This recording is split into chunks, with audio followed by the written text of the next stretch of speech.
It's the Black Pen. I have children.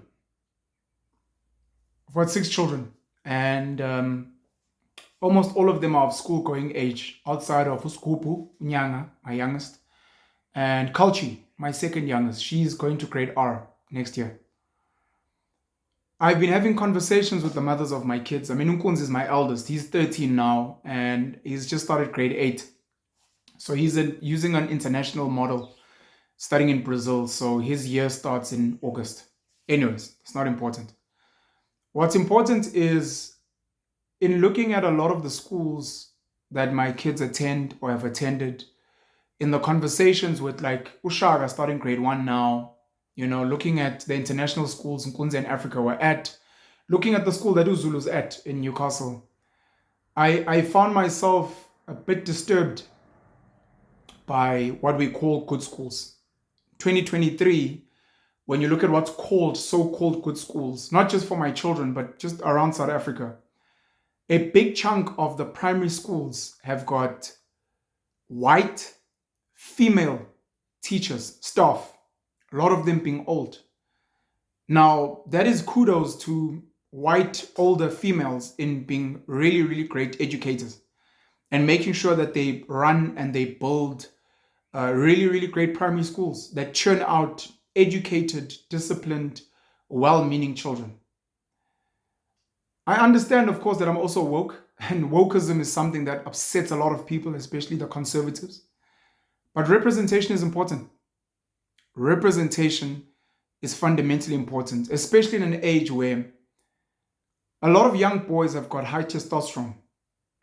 It makes them hyperactive. It's an ordinary thing. It's not abnormal. But children are being diagnosed with things like ADHD and given medication like Ritalin to calm down and be passive when they should be out enjoying themselves. That's one aspect. The other aspect is if you are an African man, not true about myself, I've assimilated to whiteness. People could even describe me as a coconut. I speak good English. If you're a typical African man, some of these schools are almost anti what you believe in. And you're sending your child to a supposedly hostile environment, hostile to who you are, where your little black boy is going to be looked at by these older white women and they're going to constantly tell him he's hyperactive, he is rowdy, he is aggressive. Why does he behave a certain way? And the ideal way to behave, according to a typical older white woman, is to just keep quiet, please, thank you, speak good English. Oh my gosh, he's such a good boy. I was a good boy growing up. And it was great, and I succeeded in that space. But I saw so many of my peers at school who were constantly in detention, who were constantly being called names, who just didn't feel confident because the teachers that were there, largely white teachers, did not really understand them. On the flip side, my father was a proper African man, believed in culture. My father would do this thing. You can imagine, he came from the apartheid era. He would do this thing. My father could speak English. But when white people would speak to them, he would intentionally respond in isiZulu. Sorry, sir, how could we help you? I know, ngifuna ukubona ukuthi nazo iyikipa ehlaza. And as a little boy, I would cringe. I would be like, why is my dad not speaking English? He's so embarrassing. But my father was right. He was like, no, you must understand me as well. Why must we always bend to your language? Now, when 2023, time has passed, and I'm hoping that in this country we're trying to build that is so great, we will have diversity even in educators. Some of the top private schools, my brother taught at St. Stithians in Johannesburg. His kids go to St. John's College in Johannesburg. And I've got friends that teach at schools such as Kersney College, top schools like King Edward School, Westville Boys, St. David's, Inanda, etc. My mom has taught at schools like St. Andrew's School for Girls, De La Salle, Holy Cross College. You realize the importance of diversity, where the little kids there need teachers that understand when they have a cultural function they need to go to. Sat with Bobby Petkoff on Unapologetic on the Mid-Mac Masterclass channel. And one of the stories he told was one of the guys that works for him, a black guy, had to go home to Limpopo because they had to deal with the matter of witchcraft, cleansing themselves of umuti, this African medicine. And one of the white workers laughed. Sounds ridiculous. And Bobby pulled him to the side. He's like, look, you don't understand this thing, so I'd like you to please respect this person's beliefs. And I did say that, shout out to you for having the same sensitivity and the empathy. The whole point of witchcraft is like possession. It's like, I need to go pray. My family is having Eid. We're fasting. It's something similar. Now, if you do not have a principal, deputy principal, if you do not have HODs, teachers that understand the stuff, and a child is saying, we've got a dark cloud at home. We need to go cleanse. We need to go slaughter. I need to travel home because my sister's getting married. But why do you need to take days off? Oh, because they're having umembeso, umabo, letumbondo. As a young girl, there's umemulo at my home. My elder sister's having her 21st. They won't understand this stuff. That's the one thing. I spoke recently with the Springboks winning the World Cup why I still support or prefer the All Blacks from New Zealand. I love the Springboks. Right now, they're my second favorite team, and I was celebrating with everyone else that Siya Kolisi, Rassie Erasmus, Jacques Nienaber, and the boys brought it home. Of course, I was dragged. You support the All Blacks, shut up, by a lot of ignorant people. It's okay. It's fine. I'll take it. I was explaining that over the years, why quotas were important is because a lot of talented black players would not be given a chance to play on the field because of racism. A lot of black players would be played out of position because the coach is white and they don't understand the concept of having a black scrum half, fly half who makes the decisions. So they would relegate you to the wings. Just catch the ball and run. When you've got representation in a school, the black child, the Indian child, the colored child, they get given a chance to excel in whatever it is that they're good at. When they are on the sports field and you have a black, colored Indian coach, that coach understands why the black child must be given a chance to make decisions on the field and maybe even make mistakes. We have had white rugby players in the Springboks being given a chance. Malcolm Marx, really amazing rugby player, built like a tank. He was a reimagining of Bismarck du Plessis, especially as a fetcher. Comes from King Edward School. He was a beast at Kes. Made SA schools, but he was a flanker. He wasn't a hooker. He wasn't throwing. And when he made the Springboks at hooker, his throwing was so horrible and it was skew. But he was given a chance to learn. He was given the platform. He was backed. Go ahead, Malcolm. You'll learn and you'll get better. A lot of children of color in certain spaces in this racially polarized country, they are not given a chance to make the mistakes, to miss the kicks, and told, go for it, we believe in you, do your thing. They easily get dropped and moved to the side. And that's where you need representation. My two kids that are in Brazil now were studying at a school in Johannesburg, Emerência Primary School, really good school. It was previously very white. It's become more Indian Muslim now, really good school still. But I remember once going to their athletics day. I was going to support Nkunzi. Nkunzi was running. Nkunzi is a super athlete. My boy, gifted. Like me, of course, but more especially like his uncle, Penson. Penson is fucking fast. Even now as a 34-year-old, Penson will run circles around you. He ran SA varsity athletics when he was at Rhodes. I went to support Nkunzi and I think I was one of maybe 2 or 3 black fathers that were there, of all the parents that were there. Understandably, a lot of the black fathers have to work. Maybe they don't see the value of being there, etc., etc. Of the black mothers, there were maybe like 5. And of the 5 that were there, I think 3 of them were cheering the kids on very loudly. Now, outside of that, there was a huge bunch of white parents, bigger bunch of Indian Muslim parents, and especially the mothers. What I noticed from these black moms that were screaming is they were intentionally screaming for all the black kids. Now, you might be like, oh, that's a bit racist. Why were they not screaming for all the kids? Sure, you're very right. But I realized that what they were trying to do is they were trying to make the black kids understand that you guys have representatives here. You guys have people cheering for you on here. It is something that happens with myself, my brother, a lot of the black guys that are in rugby. When we go and we watch certain schoolboy rugby games, we are quite sensitive about the black and colored players and why they are playing certain positions and why they're on the bench. To a point where sometimes we even engage the coaches. Not from a hostile space, just to go and ask, why is this boy not playing? Oh, this boy's really great. Please give him a chance. Because some of these coaches, you must understand, they're also human. They could be white. Some of these coaches get a lot of pressure from the team sponsors. They get a lot of pressure from the people that fund the school, especially the old scholars who are rich. They got a lot of pressure from the parents. And if you've got parents that are present, they will always want their kids on the field. The parents who are not present don't put that much pressure on. So it's easy for their white, black, colored child to be put on the bench because no one is like, I want my son to play. I want my daughter to get on the court or on the field. So it is important for, whether it's white parents, I mean, there are white parents that do this.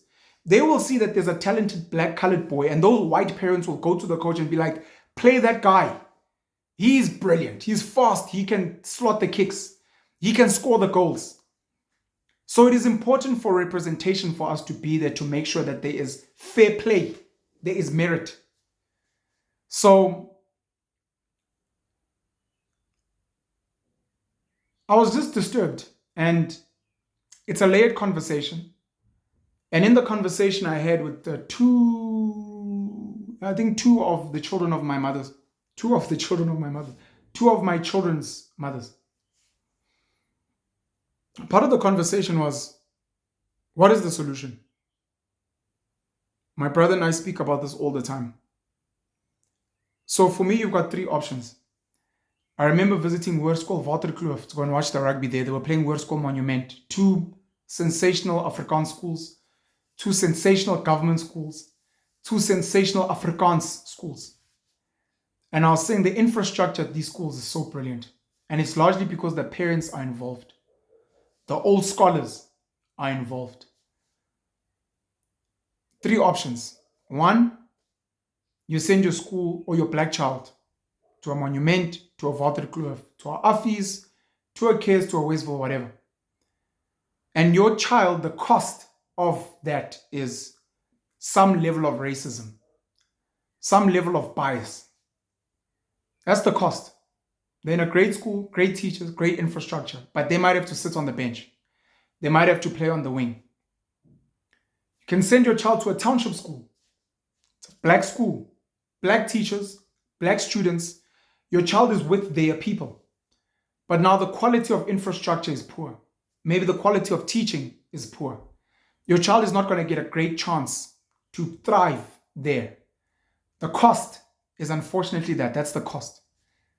And then there's obviously the middle. You want to find a school that is maybe not as great, but has decent representation. I'll use an example. This is a brilliant school, by the way.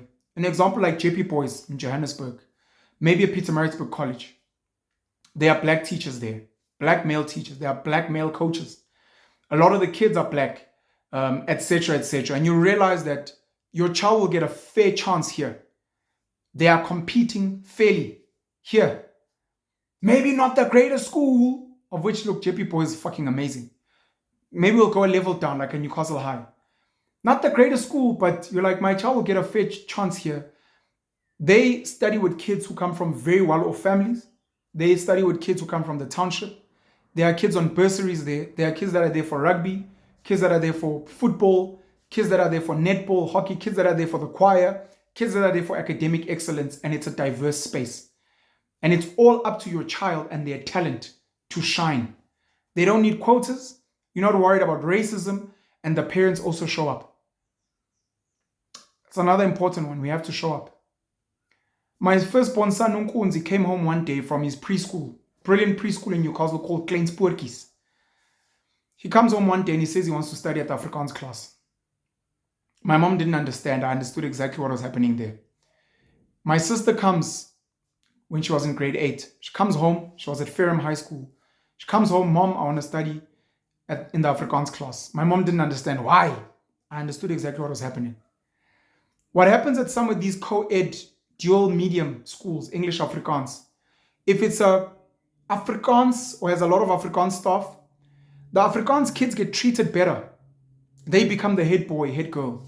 They become the first team captain for hockey, rugby, whatever. They get treated better.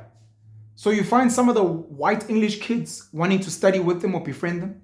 You find some of the black kids, like in my sister's case, saying, since I want to make first team hockey, since I want to be a prefect or a head girl, clearly this is where I need to be. And the teachers are showing the bias. Unkunzi, as young as he was in creche, in daycare, was showing us, I think the Afrikaans kids are getting better treatment. I want to go and study there. And that is a red flag. That is a red flag. I did my honors in accounting at the University of Johannesburg. At the time, there was an Afrikaans class for the CTA to become a chartered accountant. There was an English class. All the lecturers, the white lecturers, there were black lecturers, there was an Indian lecturer, all of them could speak Afrikaans. Brilliant, brilliant, brilliant lecturers. The honors in accounting class, I think, was the best in the country at the time. But what happened while I was there is I got to learn that the Afrikaans class, number one, does better academically. But number two, they are much closer to the lecturers and they normally get given spots. Now, for those that don't know, a spot is when you are taught, focus on this, ignore that. And that is not unique to UJ. It is something that you hear a lot. I was speaking to a friend from high school who was telling me, she was at the University of Pretoria, Dickies. She was saying the Afrikaans kids would tell us all the time. We spoke to the lecturers, they said, let's focus on this question. That's what's coming out in the exam.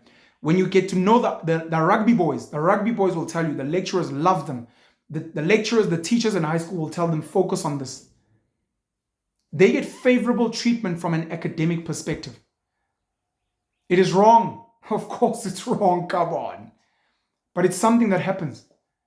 Now we can speak about fixing that, of course. But the other thing is you need fairness.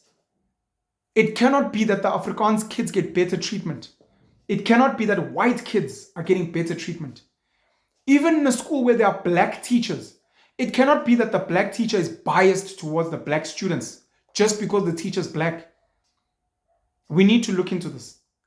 The idea that in 2023, the best sports team in the country, the Springboks, is still a hub for white Afrikaansness, where Johan Rupert is there next to Rassie Erasmus, where they still speak Afrikaans, where the sponsors are still F&B Checkers, which are Afrikaans businesses. Those are Stellenbosch businesses. F&B is under First Rand. It was founded by Laurie Dippenaar, GT Ferreira, Paul Harris, who were given a banking license by Johan Rupert at the time. Checkers is under the ShopRite brand, which was founded by Christo Visa, who also bought and was one of the people that helped grow Pepco. It cannot be, and all of this gets shown on a DSTV, which is under MultiChoice owned by Naspers, which was seen as a Broederbond company. Afrikaans. It's a beautiful story, by the way. Francois Pienaar and Varsity Sports and Varsity Cup, which is sponsored by all these brands. It's a beautiful story, but it is still an Afrikaans hub. If you look at the rugby, Craven Week, Donnie Craven, Wilde Klaver, etc. In 2023, we have not been able on a deeper level to diversify this. Where you look at a top school in this country, Hilton College, Michael House, Bishops in Cape Town. You look at Westerford? I hope it's Westerford in Cape Town. You look at Selborne College. You look at Grey PE. You look at Poch Boys, Poch Girls. You look at Westville Girls, Westville Boys. You look at schools like Newcastle High. You look at schools like Fareham High. You look at these schools and you say, these schools are brilliant, but not only are the students diverse demographically, the staff is diverse. And it's not just black coconuts, it's actually black, African, and colored, and Indian. Proper Indian. You look at the governing body of the school. You look at the people sponsoring the sports, donating money to the school at Dale College, at Queen's College. And that is also diverse. And you look at the coaching, and you look at the people that come in and support the sports and everything else. And you look at the businesses in the town, that is diverse. There's a lot of work to be done. But I just found myself feeling funny that in 2023, the top primary schools still have a lily white staff that is female, old female. The other thing we need to do if your child goes to a school like that is make sure that they are exposed to diversity. If your child goes to a school like that, well done to you for getting your child into a school like that. I know it's also difficult to get your kids into those schools. If you don't live in that neighborhood, you normally need to have connection because there's a bias in terms of applications as well. Make sure that you're sending your child to spaces where there's black excellence. Whether they are sponsored by a team owned by a black person that has a lot of money, maybe your child plays football, ekasi, maybe your child is exposed to other spaces where black people, Indian people, colored people are thriving. So that in your child's head, it is not that the beginning and the end of success is white women or white men, and that is it. It cannot be. We need more representation, and it starts with each of us doing something about it. That's all I wanted to share today. I'd like to hear some of your thoughts. I, like many of you, would love to move away from race, would love to focus on merit, getting the best person to do whatever. But if you do not understand the history of this country, if you do not understand the sensitivity and the bias, the fact that I'm speaking English and making this video, and I'm not making it in the most spoken language in South Africa, which is isiZulu, where everyone will understand, or Nguni, or some of the Sotho languages. The fact that I'm not speaking that language already is a problem, and you need to understand the sensitivity. The fact that I might be called smart and whatever because I speak English, because I live in the suburbs, because I'm biased towards a Western type of living. There's a problem right there. The fact that you criticize Jacob Zuma outside of a lot of things by the fact that he would sing as an African, he would dance as an African, he loved the Zulu culture, is problematic. It is really problematic, and we need to have representation and beauty in diversity. That's why we love the Gwicho squad in the Springboks. Shout out to Kulumango Macingwane and the rest of the team that founded the Gwicho squad that have made Igwicho or something where Osia Kolisi get to sing, with the Springboks and bring in an African feel in that space. Where even in some of his interviews, he'll be sitting with a black female, Motsidisi Mohono, who's done amazingly well, and speak to an isiXhosa, which is his native tongue. We are being diverse and we're bringing that in. Now we need to bring the sponsors in. Now we need to bring the coaches in. Omzwandile Stick or Stokololo. We need to bring Obafana or Coach Mzwake from Kes. We need to bring in Ubale coach there from Selborne College. I've lost his name, but I'll remember it. With dreads. These are guys that have coached at the highest level. Beautiful. Diversity. Peter de Villiers, Alistair Coetzee. We need it in our schooling spaces. And it cannot only be driven by the private schools. The private schools are doing amazingly well in transformation.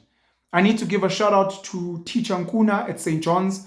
I need to give a shout out to Deputy Principal Makubane, who we studied with at Rhodes University. Amazing champions for transformation. Dr. Sizwe Pofu Walsh, an old boy of St. John's, and some of the teachers pushing for transformation at schools like St. Stithians, at the Curos of this world, who are trying to say we need the children to see black excellence. And it mustn't just be white excellence in a black face. No.